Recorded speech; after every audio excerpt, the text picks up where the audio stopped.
얼마 전 제가 신앙이 돈독한 어떤 분과 대화를 나눌 시간이 있었습니다. 그런데 그분은 많은 어려움을 겪고 있었습니다.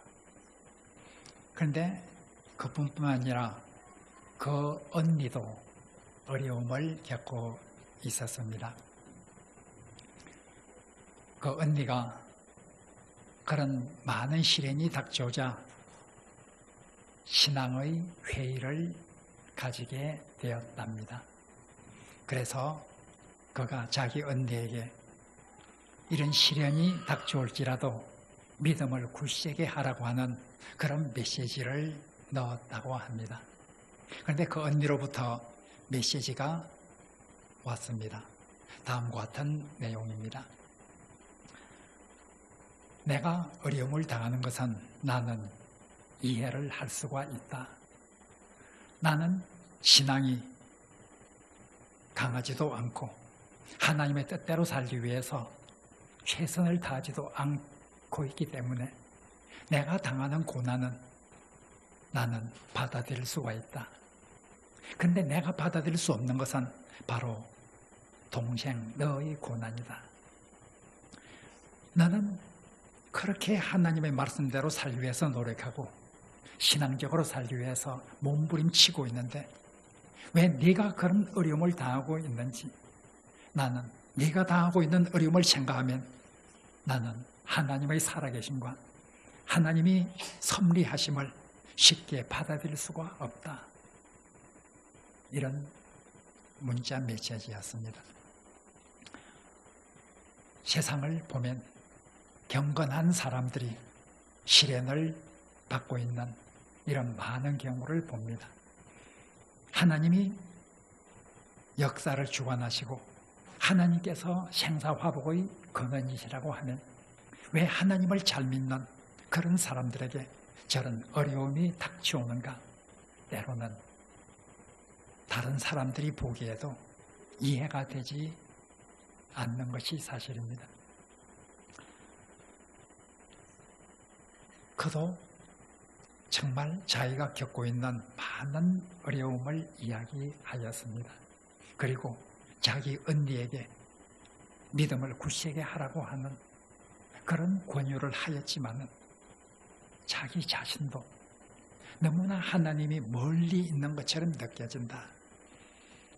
가까이서 나를 도와주실 하나님이 멀리 계시고 가까이서 내 기도를 들어주실 하나님이 너무나 멀리 있어서 내 기도를 듣지 못하고 있는 것처럼 그렇게 느껴지면서 나는 어려운 이런 시간을 보내고 있다 하는 말씀을 하였습니다. 저는 아무 말도 하지 않았습니다. 내가 그에게 어떤 권유하고 위로하는 말이 마치 하나의 언어의 수사에 지나지 않을 것 같아서 아무 말도 하지 않았습니다. 그러나 우리가 정말 이렇게 많은 사람들이 예수 그리스도를 믿고 경건하게 사는 사람들이 어려움을 겪고 있을 때 우리는 하나님 말씀을 생각하게 됩니다. 특별히 시편은 그러한 사람들에게 정말 좋은 그런 모범을 보여주는 시들이 많이 있습니다. 저는 시편을 참 좋아합니다. 시편에는 하나님을 믿으니 잘 되었다 하는 이런 내용도 있지만 가까이 계신 하나님에 대해서 찬양하는 내용도 많이 있지만 정말 너무나 깊은 신음을 하고 있는 사람들이 하나님을 향해서 탄식하는 그런 많은 시들이 있기 때문에 그런 시들이 우리 인간의 현실을 참 잘 보여주고 있는 것으로 생각되기 때문에 그런 시들 속에서 고통받고 있는 많은 사람들이 위로받을 수 있기 때문에 저는 시편을 참 좋아합니다. 바로 시편에는 멀리 계신 하나님, 왜 하나님은 멀리 계시는가 하면서 탄식하는 이런 시들이 많이 있습니다. 시편 22편은 아마 그 중에 대표적인 시가 될 것입니다. 시편 22편 기자는 나의 하나님, 나의 하나님 어찌하여 나를 버리시나이까 하고 말하고 있습니다. 나의 하나님, 나의 하나님 어찌하여 나를 버리시나이까? 어찌하여 멀리 계셔서 나를 돕지 아니하시며 내 신음소리를 듣지 않고 계십니까? 2절에서 계속해서 말하기를 내가 낮에도 부르짖고 밤에도 잠잠하지 않지만 하나님께서는 응답하지 않으시는 이런 하나님의 모습을 보면서 처절하게 하나님을 향해서 탄식을 합니다.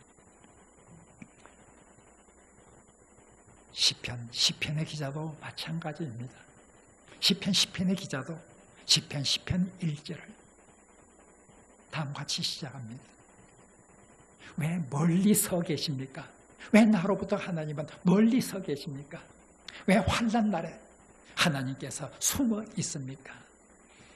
환난 날에 도와줘야 될 그때에 하나님의 얼굴을 숨기시고 나를 도와줘야 될 그때에 하나님께서는 왜 멀리 계시는가 하고 탄식을 합니다. 오늘 읽은 시편 43편도 그런 탄식시 중에 하나입니다. 시편 42편과 시편 43편은 원래 하나의 시로 시였던 것처럼 보입니다. 시편 42편과 43편을 보면 어떤 사본에 따라서는 42편과 43편이 하나의 시로 이렇게 되어 있는 사본들이 많이 있습니다. 뿐만 아니라 시편 42편, 43편 주변에 있는 시들은 각 한 시마다 표제가 달려 있습니다. 그러나 43편에는 표제가 달려 있지 않습니다. 이것은 바로 42편과 43편이 원래 하나가 아니었는가 하는 생각을 가지게 됩니다. 그리고 여러분들이 시편 42편 5절과 시편 42편 11절과 시편 43편 5절 꼭 같은 말이 반복되고 있습니다. 42편 5절 11절 43편 5절 꼭 같은 말이 반복됩니다. 바로 이것은 원래 42편과 43편이 하나의 시로서 세 개의 연으로 구성되어 있고 각 연의 끝마다 후렴이 반복된 5절, 11절, 43장 5절이 바로 후렴으로 나오는 그런 시였을 것이라 생각할 수 있습니다. 바로 시편 42편, 43편을 보면서 우리는 시편 22편 기자처럼 시편 10편 기자처럼 하나님을 향해서 탄식하는, 멀리 계신 하나님을 향해서 탄식하는 그런 탄식의 음성을 우리는 듣게 됩니다. 42편 1절에서 시편 기자는 다음과 같이 말하고 있습니다. 목마른 사슴이 신의 물을 찾기에 갈급해하듯 내 영혼이 하나님을 찾기에 갈급해합니다.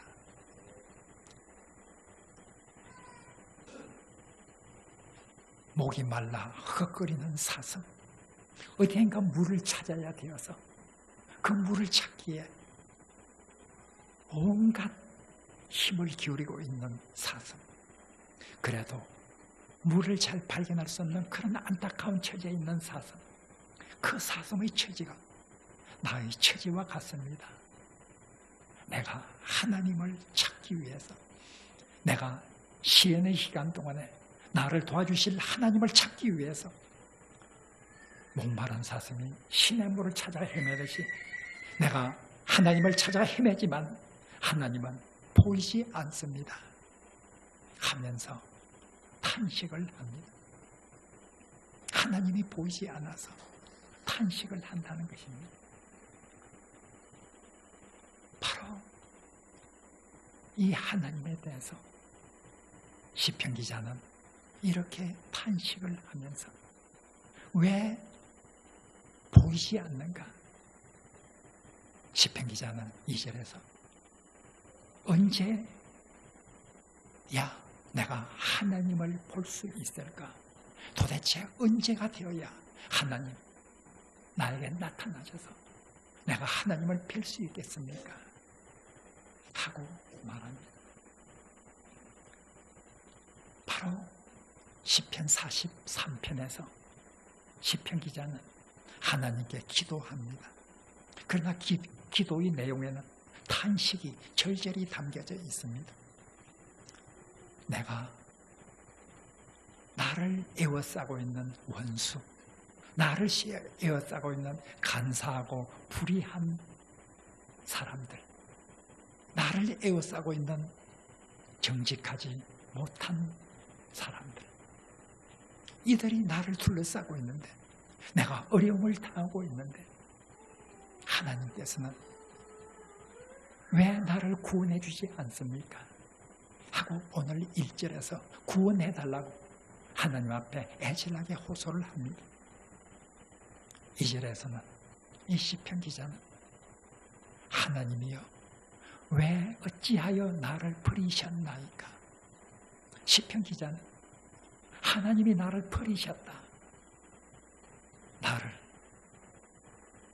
만나주지도 않고 내 기도를 들어주지도 않는 그 하나님을 경험하면서 하나님은 나를 버리셨다, 하나님이여 어찌하여 나를 버리셨나이까?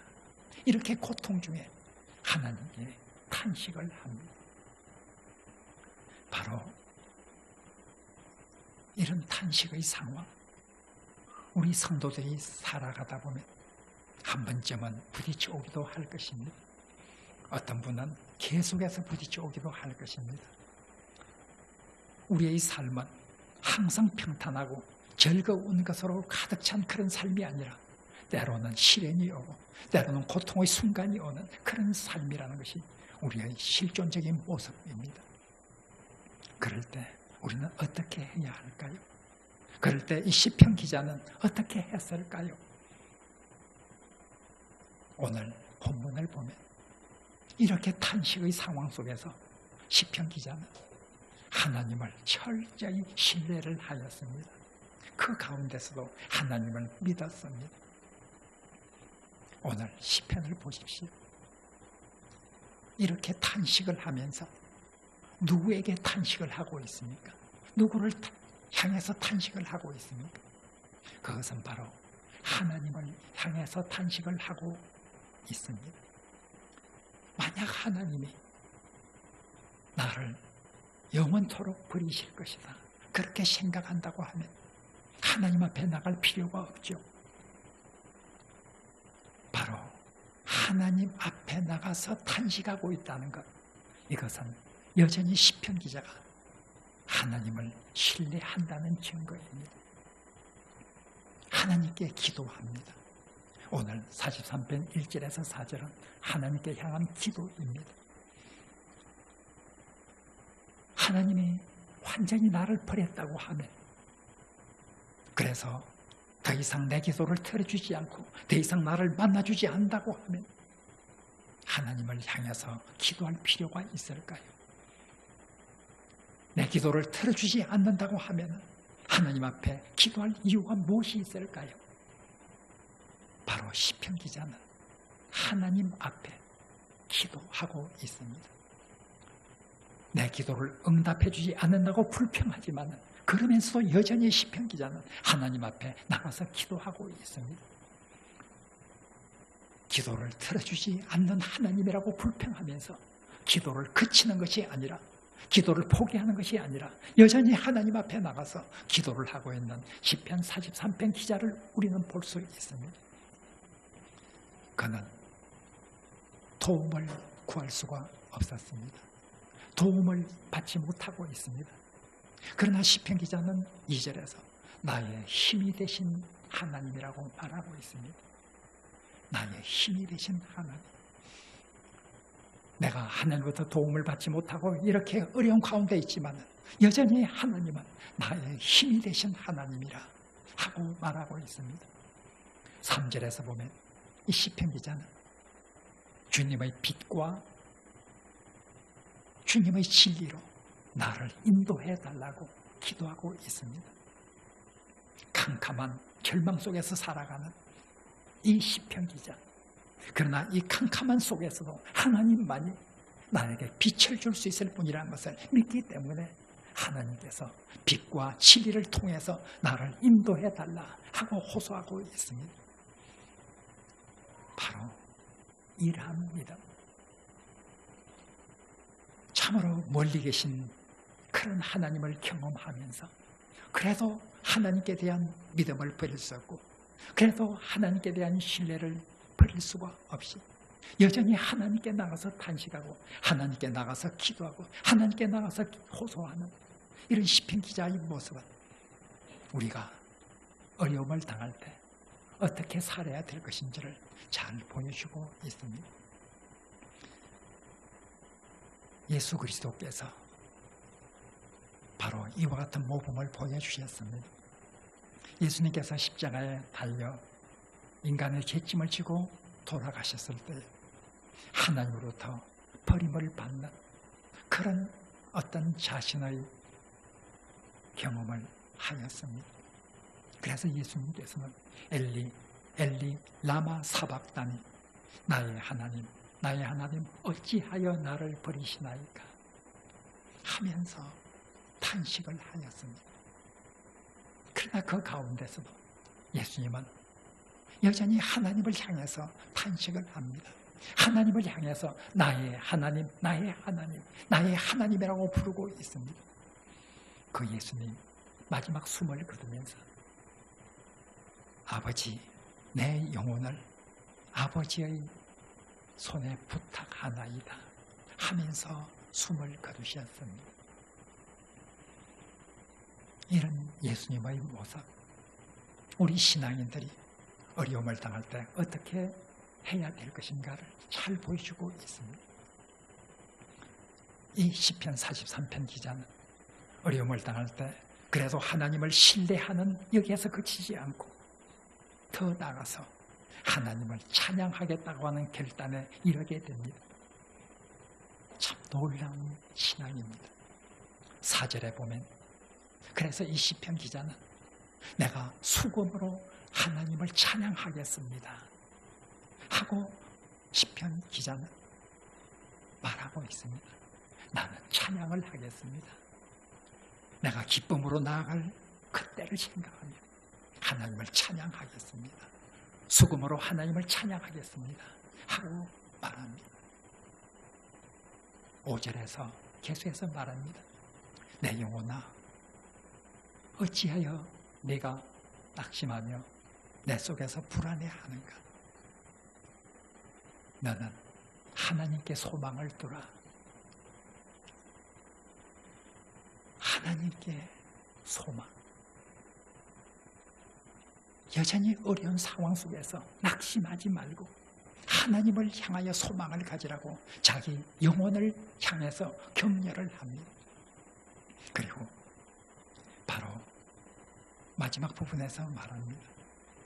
내가 여전히 하나님을 찬송할 것이라.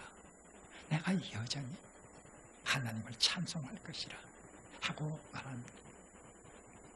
4절과 5절에서 하나님을 찬양하겠다, 하나님을 찬송하겠다고 하는 이 말씀은 하나님께서 앞으로 나를 도와주셔서 내가 어려움을 다 해결한 다음에 그때 가면 내가 기쁨이 넘칠 것이고 그때 가면 나를 도우시는 하나님을 생각하면서 내가 찬송을 부르겠다 이렇게 말하는 뜻이 아닙니다. 바로 4절 5절에서 내가 하나님을 수금으로 찬양하겠다, 내가 여전히 하나님을 찬송하겠다고 할 때 이 찬송은 지금 찬송하겠다는 것입니다. 여전히 지금의 상황은 어려운 상황에 있습니다. 그러나 이 시편 기자는 하나님께서 자기와 함께 해주시고 하나님을 도우심을 확신하는 가운데서 아직 캄캄한 상황에 있지만 내가 하나님을 찬양하겠다 하고 말합니다. 믿음을 가지고 하나님의 도움에 대한 확신을 가지고 이 캄캄한 상황 속에서 하나님에 대한 믿음과 하나님께서 내 기도를 들어주시고 하나님께서 나를 도와주실 것이라는 그 확신 가지고 하나님을 나는 찬양하겠습니다 하고 말하고 있습니다. 히브리서 11장 1절은 다음과 같이 말합니다. 믿음은 바라는 것들이 실상이요 보이지 않는 것들이 증거라 하고 말합니다. 믿음이란 것은 우리에게 아직 이루어지지 않았지만 우리가 소원하고 우리가 바라는 그것이 하나님으로부터 반드시 받을 줄을 믿고 현재 이루어진 것처럼 기뻐하며 즐거워하는 이것이 바로 믿음이라고 그렇게 말하고 있습니다. 시편 기자는 그 현재의 상황은 달라진 것이 아무것도 없습니다. 그러나 그는 믿습니다. 하나님의 도우심을 믿습니다. 그래서 하나님을 찬양합니다. 여러분, 이 고통 속에서 하나님께 드리는 그 찬양이 얼마나 아름다운 찬양일까요? 우리는 즐거울 때에 찬송하고 괴로울 때에 기도하라. 이 말씀을 우리는 잘 압니다. 야고보서 5장 13절은 바로 그렇게 말하고 있습니다. 너희 가운데 고난 당하는 자가 있느냐? 그는 기도할 것이요. 너희 가운데 즐거워하는 자가 있느냐? 그는 찬송할지라 하고 말합니다. 어려울 때 기도하고 즐거울 때 찬송하는 것, 우리가 참으로 그렇게 살기를 원하고 우리 성도들이 그렇게 살고 있습니다. 그러나 우리가 꼭 기억해야 합니다.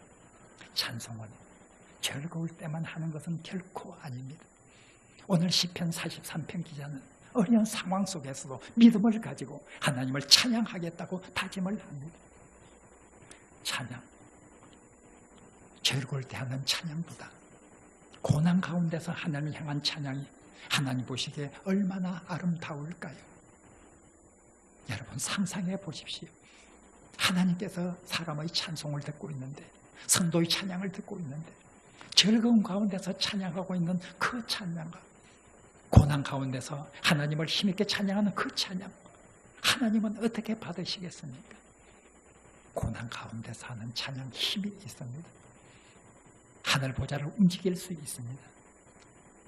사도행전 16장에 보면 바울과 실라가 빌립보에서 복음을 전하다가 감옥에 갇히게 되었습니다.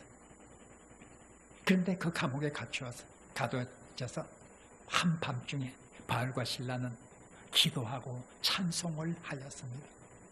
사도행전 16장 25절에 보면 밤중에 그들이 기도와 찬송을 하니 죄수들이 듣더라, 다른 사람들이 듣더라 하고 말하고 있습니다. 그런데 다른 사람들이 듣더라, 그 찬송 25절에 다른 사람들이 듣더라 했지만 26절에 보면 그때에 바로 지진이 나고 하나님의 기적이 나타나서 바울과 신라를 구원하시는 그런 하나님의 모습을 기록합니다. 사람들이 들은 것이 아니었습니다. 그 사람들보다도 더 중요한 것은 하나님이 들은 것이었습니다. 옥중에서 고난 가운데서 하나님을 향해서 기도하고 찬송했을 때 하나님의 보좌를 움직이게 되었다는 것을 성경은 말하고 있습니다. 역대하 20장에 보면 또다시 우리는 놀라운 일을 발견하게 됩니다. 그곳에 보면 유대왕 여호사밧 왕 때에 암몬 사람들과 모압 사람들과 아몬 사람들이 바로 이 유다를 침공해 왔습니다. 여호사밧 왕이 정말 두려웠습니다. 그들의 침략을 당해낼 힘이 없었기 때문에 참으로 두려워했습니다. 여호사밧 왕은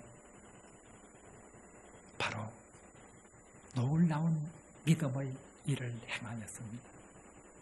그 어려운 처지에서 여호사밧 왕은 군사를 적군을 향해서 내보냅니다. 내보낼 때 그 군사들 앞에 찬양하는 사람들을 세웠습니다. 그리고 찬양하는 사람들을 세우고 그들을 하여금 찬양하도록 하였습니다. 역대하 20장 22절에 보면 그들이 노래와 찬송을 시작할 때에 하나님께서 그 전쟁에 적극적으로 개입하셔서 유다를 침공했던 그 사람들을 크게 패하게 하셨다 하고 말하고 있습니다. 바로 찬양은 이렇게 힘이 있습니다. 어려울 때, 찬양하기 힘든 상황 속에서 하나님을 향해서 부르는 그 찬양은 더욱 힘이 있습니다. 오늘 시편 43편 이 기자 어려운 가운데서 하나님께 대한 신뢰를 잃지 않고 어려운 상황 가운데서 하나님께 대한 찬양을 하겠다고 결단하는 이런 아름다운 믿음, 이 아름다운 믿음은 하늘 보좌를 움직였을 것입니다. 우리는 오늘 오후 큰 행사를 앞두고 있습니다. 원목 한마음 찬양제를 앞두고 있습니다. 마음이 즐거운 분이 있습니까? 힘있게 찬송하십시오. 혹 여러분 중에 마음이 슬픈 사람이 있습니까? 마음이 슬픈 사람들도 힘있게 찬송을 해보십시오. 하나님께서 들으실 것입니다. 그 찬송 하나님을 감동시킬 것입니다. 그 찬송 하나님을 움직일 것입니다. 우리 원목 교우들이 참으로 어떤 상황 가운데서 하나님께 대한 신뢰를 잃지 않고 오히려 찬양하면서 살아가는 그런 놀라운 하늘의 은총이 있기를 간절히 바랍니다.